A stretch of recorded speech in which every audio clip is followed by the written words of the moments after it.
We all know about the heinous terrorist attack in San Bernardino. It's a sad reminder, but it's also a shocking reminder that we have something called a terror gap. Amazingly enough, if you're on a terrorist watch list, you can buy a gun. There's no prohibition against you. And we tried in the Congress twice now in the last 2 weeks to lift that blockage, to allow to prohibit.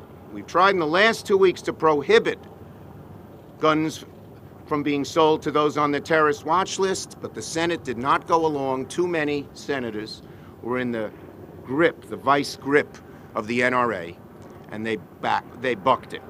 It only lost by a few votes, but it lost. But we cannot let federal paralysis stop us from making New York or the country safe.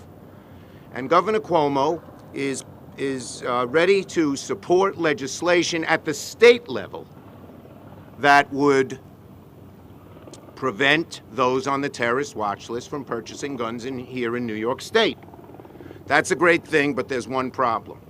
We need access to the terrorist watch list, and it's classified. And so I've spoken to the Department of Justice, and it's not immediately accessible.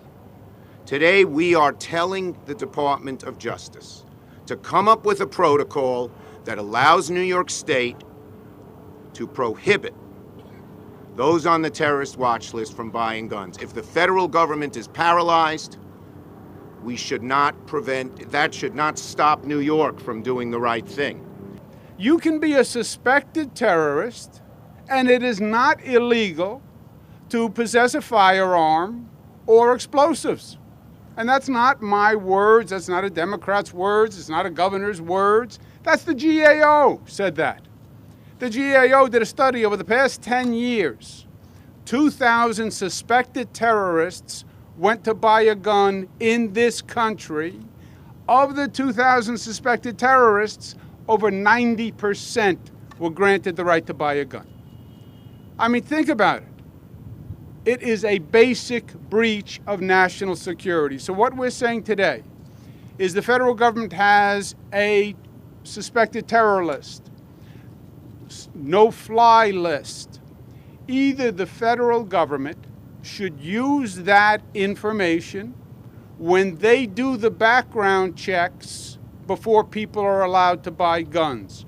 If you go to buy a gun in this state, they will run your information, check your information, do a background check against the federal database, which looks at past criminal history, mental health history, etc. It does not now check the terrorism databases. The federal government should either figure out how to use that terrorist database as part of their background check, option one, or establish a protocol that allows the states to do it, and New York State will.